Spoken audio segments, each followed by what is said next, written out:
Caroline Munro felt a warmth in her heart as she watched the children's smiling faces through the window.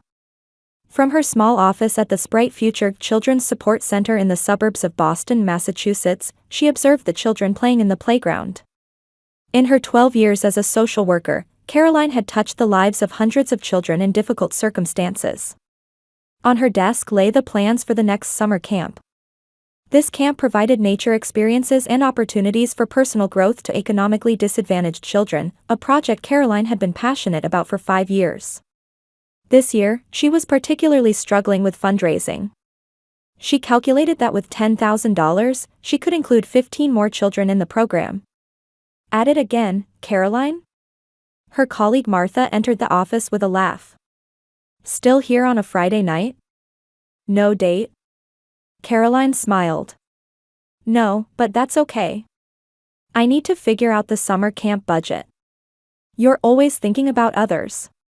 You should think about yourself sometimes. Martha's words mixed kindness with concern.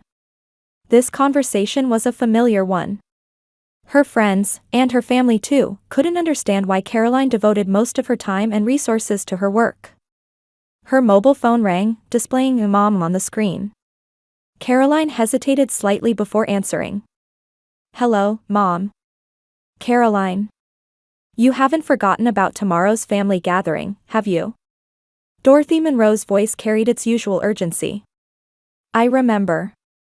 I plan to come at 2 in the afternoon. Brenda has an important announcement.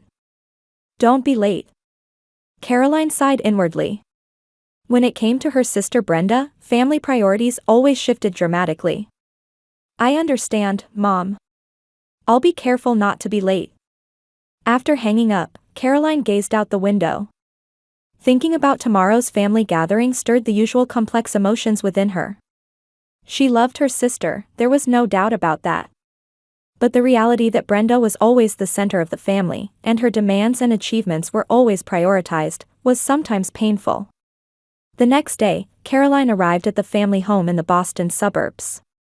The 2-story Munro house was where she had grown up. Her parents had continued to live there after her father Fred's retirement. When she opened the front door, she heard laughter and conversation from inside. Entering the living room, she found her parents, Brenda, and an unfamiliar man. Caroline, you're finally here. Brenda excitedly rushed forward and hugged her sister. Her blonde hair was perfectly styled, and her designer dress accentuated her beauty. Sorry I'm late. There was traffic. In truth, Caroline had been late because she was finishing up some paperwork, but she didn't mention that. Let me introduce you, Brenda reached toward the unfamiliar man. This is Michael Stapleton. My fiancé. Caroline couldn't hide her surprise. Fiancé? Since when? He proposed last week. Brenda raised her left hand, showing off a large diamond ring. I kept it as a surprise. Michael stood up and extended his hand to Caroline. Finally we meet. I've heard a lot about you from Brenda. He was a man with a charming smile and confident manner. Congratulations, Caroline smiled and shook his hand. It's quite a surprise, but I'm very happy for you. Your sister is a special woman, Michael put his arm around Brenda's waist. I've had success in real estate development, but I've never met a woman like her before. Dorothy could barely contain her joy at her daughter's engagement. Michael is a wonderful man. He's a businessman who has developed several luxury properties in New York and Boston. Fred Munro smiled gently and said, Sit down, Caroline. Today is a special day. Her father was a retired high school teacher, always a quiet presence. He had little say in family matters, often yielding to the strong personalities of Dorothy and Brenda. During dinner, the conversation centered almost entirely on Brenda and Michael's wedding plans. Michael spoke confidently, discussing his ambitious plans in the real estate industry. Caroline nodded and listened most of the time, but occasionally she sensed something behind his words. She was particularly troubled by the gleam in his eyes when he talked about redeveloping downtown districts. At the end of the meal, Brenda handed Caroline an envelope. Here's your wedding invitation. We've already set the date of June 25th, 3 months from now. Of course, we'll arrange a special seat for you. Caroline opened the envelope and took out the invitation. It was beautifully designed, with the date and location noted. But she gasped at an additional line written below. Request to attendees, please provide a wedding gift of at least $10,000 if you plan to attend. Caroline was speechless with surprise. Seeing her expression, Dorothy laughed and said, "Of course, she's your sister. Brenda is planning a wonderful wedding. You should support her." Caroline looked at Brenda and Michael. They looked back at her as if this was perfectly normal. Fred sat quietly, avoiding eye contact. "I understand," Caroline replied quietly. Do you know some people earn over $10,000 a month just by posting Reddit stories on YouTube? No face, no voice, just a laptop. I do it too. Link below if you're curious. "I'll think about it." On her way home, she called her best friend, Audrey Walker. "I can't believe it, Audrey. $10,000. That's about the same as my summer camp budget." "That's absurd," Audrey's voice was filled with indignation. "There might be something suspicious going on." "I was thinking the same thing. There's something strange about this Michael person. But Brenda seems really smitten with him." Caroline returned to her apartment and placed the invitation on the table. She looked up at the night sky through her window, wondering what she should do. $10,000 was not a small amount for her. It was money that could help the children she supported. But at the same time, she loved her sister. Despite their complicated relationship, family was family. Caroline sighed deeply and decided to go to sleep. Morning light streamed through the window of Caroline's apartment. She sat on her bed, staring at the invitation in her hands. The beautiful lace border and high-quality paper were a perfect choice, typical of Brenda. For 3 days, her heart had been constricted every time she looked at this invitation. She took out an album from the old wooden bookshelf in the corner of her room. Filled with childhood photos, it was one of her treasured possessions. As she turned the pages, she found a picture of 2 girls hugging and smiling. Caroline and Brenda, at 10 and 4 years old. "I never thought things would turn out this way," Caroline whispered softly. As a child, Brenda had looked at her sister with adoring eyes. Caroline had protected her, taught her, laughed with her, and sometimes cried with her. But as Brenda entered her teens and her beauty and charm began to attract attention, everything started to change.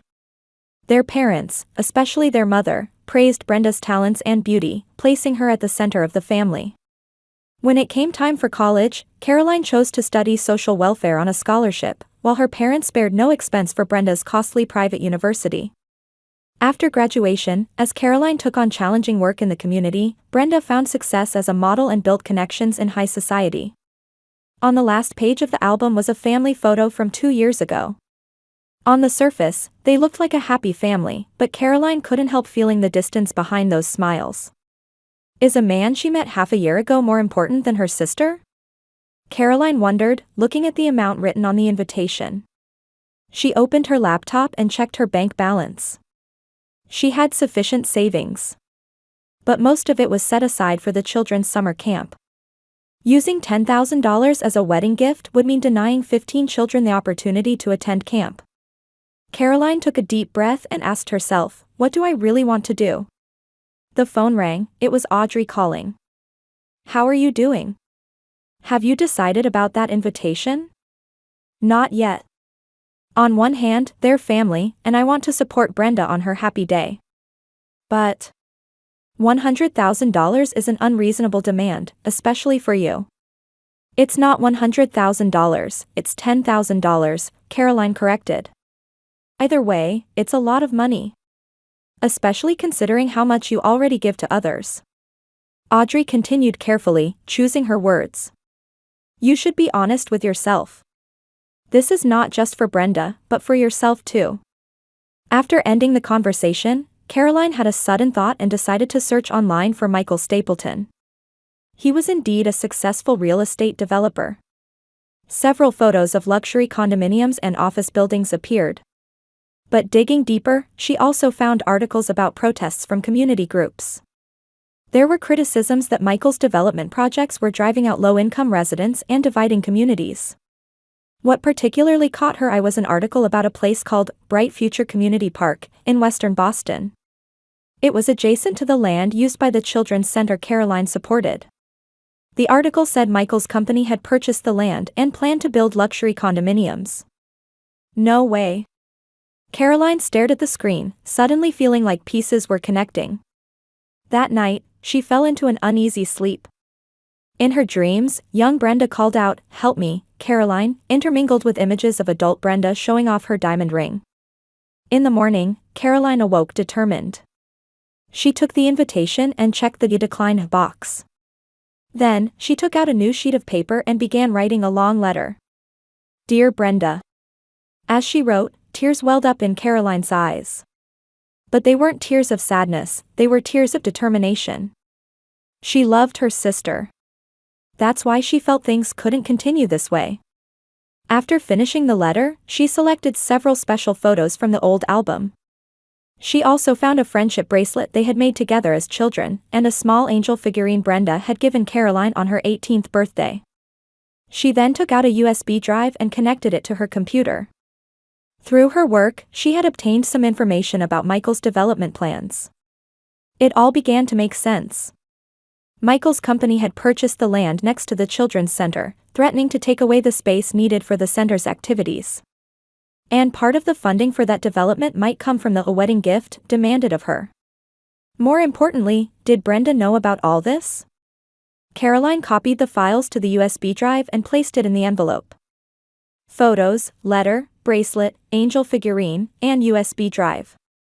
Her true gift wasn't money. It was truth and the memory of a forgotten sisterly bond.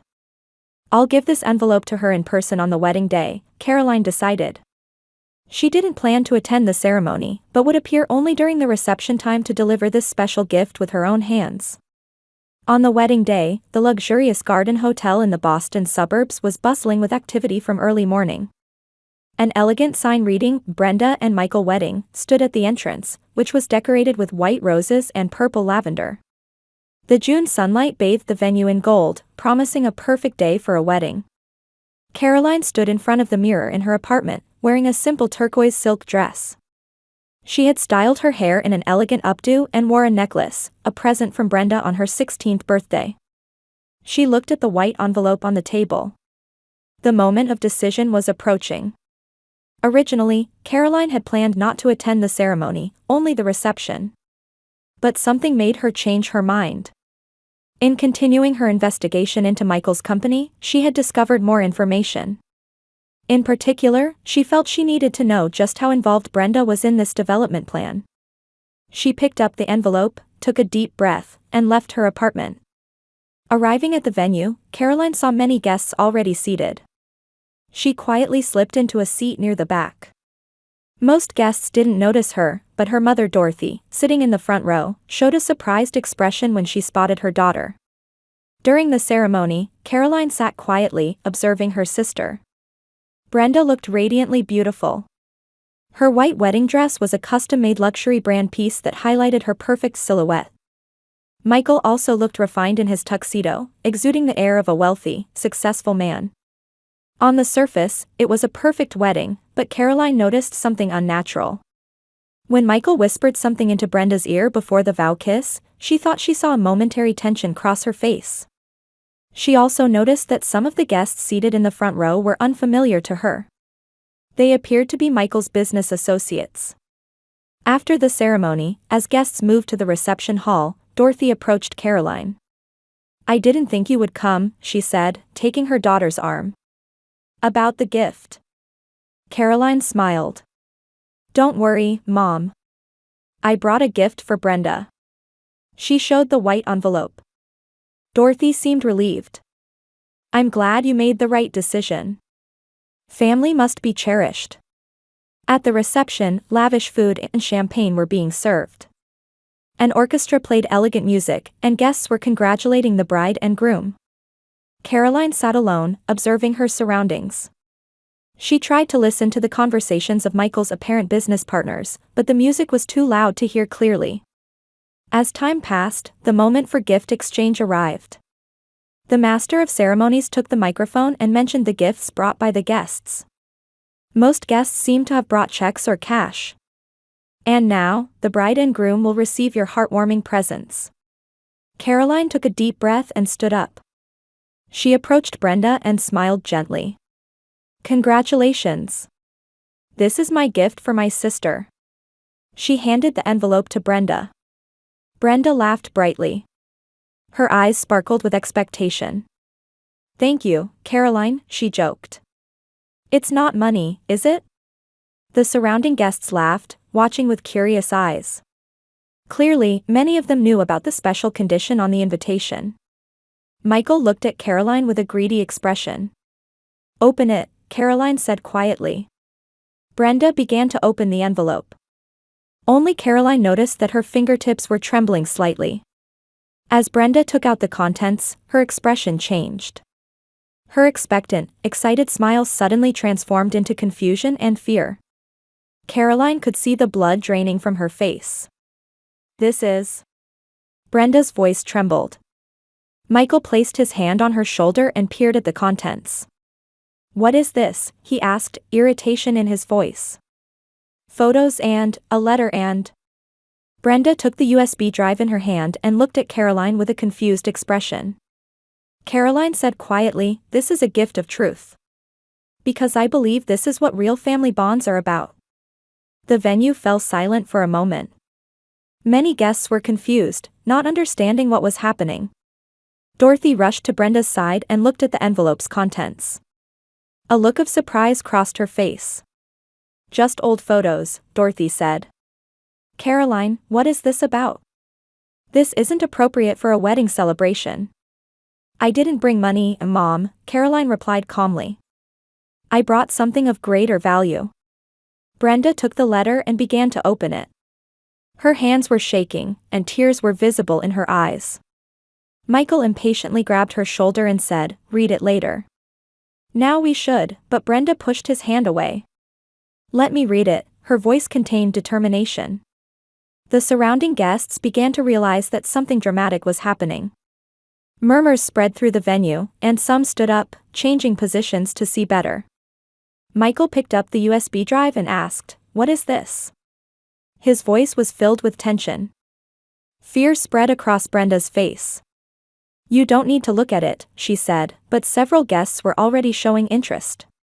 Particularly, Michael's apparent business partners had come forward. Caroline quietly said, there's no need to fear the truth. As tensions mounted, Michael inserted the USB into a laptop that had been placed on a front table. In the reception hall where a large screen was set up, the image was immediately displayed. There appeared a document titled, Bright Future Community Park Redevelopment Plan. This document, bearing Michael's company logo, detailed plans to transform the entire area, including the land used by the Children's Support Center, into luxury condominiums. Even more shocking was the funding plan for the project, which included a note, donations from private investors, target amount $100,000. The venue erupted in commotion. Michael hurriedly tried to turn off the screen, but many people had already seen the content. He directed an angry look at Caroline. This is private information. How did you get it? Caroline didn't answer, but her eyes were on her sister. Brenda had finished reading the letter and looked up. Tears of regret and shame glistened in her eyes. Caroline? She whispered. I didn't know. Really? Michael tried to close the laptop screen, but it was too late. His business partners had already seen the content and were exchanging confused glances. Brenda stood there, staring at the photos she had received from Caroline. They showed the two of them embracing and smiling by the lake as children, baking cookies together as teenagers, and Caroline congratulating Brenda at her college graduation. She took the old bracelet in her hand, and her fingers trembled. Do you know what this is? Caroline began speaking quietly, addressing the gathered people. A 12-year-old me and a 6-year-old Brenda made this together. It was a promise to protect each other forever. Dorothy stood between her daughters, trying to control the situation. Caroline, this is Brenda's special day. What are you doing? Just revealing the truth, Mom, Caroline answered. Michael is trying to buy the land used by the Children's Support Center to build luxury condominiums. That center is where I've worked for 15 years. He's trying to take away the place that supports these children. Michael stepped forward, his face red with anger. This is purely a business matter. We legally acquired the land and, as part of urban redevelopment. At the expense of children's futures? Caroline interrupted him. Brenda took the USB drive in her hand and looked at Michael with a confused expression. Mikey, is this true? Are you trying to evict Caroline's center? Michael couldn't hide his irritation. You knew about it. The redevelopment plan for that district, we've talked about it many times. But you never said where exactly, Brenda said with a trembling voice. I had no idea Caroline was involved. And the gift request to me, Caroline continued calmly. $10,000. That was supposed to be part of the funding for this development plan, wasn't it? Michael's expression subtly changed. Looking around and feeling the gaze of his business partners, he changed his attitude. That's just a coincidence. Weddings are expensive. A coincidence? Caroline pointed to the screen. Your fundraising plan says donations from private investors, target amount $100,000. It wasn't just me. You demanded the same from other guests, didn't you? Murmurs arose from the venue. Some guests began taking out their invitations, checking them. One male guest stood up and raised his voice. My invitation had the same request. $10,000. I thought it was just a wedding gift, but... Another woman agreed. Mine too. Did Michael think we wouldn't all be connected? The confusion in the hall grew. One of Michael's business partners approached him and whispered in his ear. This concerns our reputation. An explanation is required. Michael's face turned red with anger and humiliation. Look, everyone, he tried to raise his voice, but Brenda grabbed his arm. Is it true? Tears welled in her eyes. You tried to use our wedding to raise funds for your business? Michael shook off her hand. It's business, Brenda. You were supposed to benefit from it. It's for our future. You used me, Brenda's voice was trembling. And my family and friends too. I didn't think you were that naive, Michael said irritably. That district has value. If we don't get it, someone else will. That's business. Hearing those words, Brenda's expression changed. She looked into Caroline's eyes, then opened the letter again. Inside were her sister's heartfelt words, what I want is not money, but the honesty and trust we once had. Dorothy stood by Brenda, placing a hand on her shoulder. It's all right, darling. You can see how selfish Caroline is. Ruining your special day. Brenda pushed her mother's hand away and stepped back. No, Mom. Caroline is right. I've been blind all along. From the back of the venue, Fred stood up. The father who had been sitting quietly until now approached slowly. His posture carried a dignity that had never been seen before. Michael, he said in a firm voice. It's clear that you've used my family. And I, too, have made a mistake by remaining silent for too long.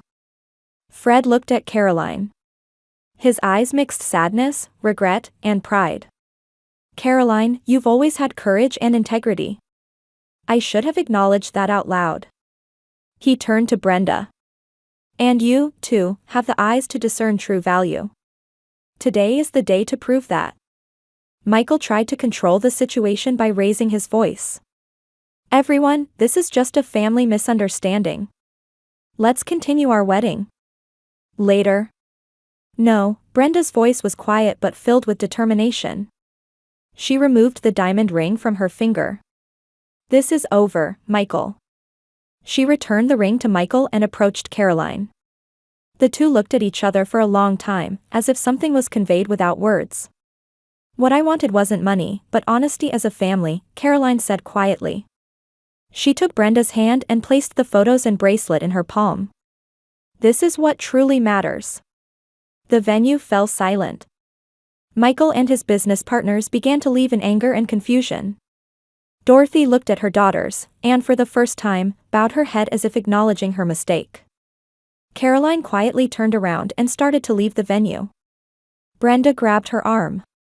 "Don't go," she said tearfully. "We have so much to do over." In July, Caroline was overseeing the final preparations for the summer camp in the backyard of the Sprite Future Children's Support Center. Dozens of staff members were working together to set up tents and activity stations. The children would enjoy a week-long camp starting tomorrow. Caroline reflected on the past month. Since that wedding, she had immersed herself in work. Michael's development plan had been cancelled, and the news was celebrated as a small victory in the community. But her relationship with her family remained complicated. She hadn't answered several calls from Dorothy. Only short message exchanges with Brenda. Audrey had always been her support, advising, "Don't completely close the door." As Caroline was checking craft materials, she heard a voice calling her from the office. "Caroline, you have a visitor." Heading toward the entrance of the center, she found her father, Fred, standing there. He looked a bit thinner, and his expression showed fatigue, but his eyes held a determined look. "Dad," Caroline said in surprise. "Why are you here?" "I wanted to talk," Fred said quietly. The two sat on a small bench. "Brenda and Michael's engagement has been officially called off," her father began. "He's facing legal problems. Investors are suing him over his methods." Caroline nodded silently. She had already heard about that. "But there's something more important," Fred continued. "Brenda and your mother made big mistakes. Especially toward you. I'm just as guilty." I looked the other way and said nothing. Tears welled up in Caroline's eyes at his sincere words. "Brenda is truly remorseful," Fred said gently. "She's trying to change. She started volunteering at a local shelter last week. She's facing her mistakes." Caroline took a deep breath. "I may not be able to forgive immediately. But there's room for dialogue." Fred smiled. "I'm glad to hear that." He stood up and placed his hand on Caroline's shoulder.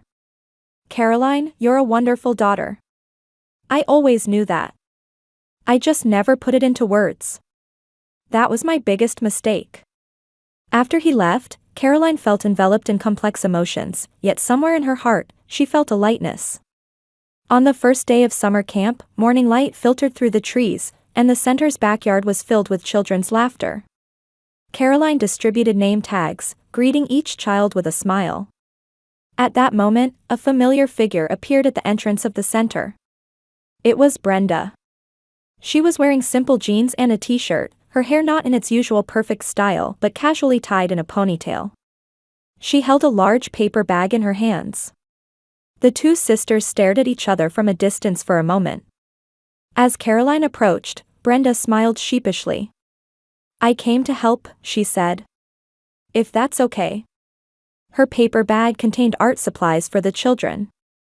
Caroline, though a bit hesitant, nodded. A few hours later, the two were surrounded by children, painting together by the lakeside. Watching Brenda gently teaching a little girl how to use a brush, Caroline remembered an old memory. In the same way, she had taught young Brenda how to paint. As the day began to wane, the sisters sat on the shoreline a little distance away. "Those photos and the bracelet you gave me that day," Brenda said quietly. "I've been carrying them around all the time." She took out the old bracelet from her pocket. "I remembered. The day we made this bracelet.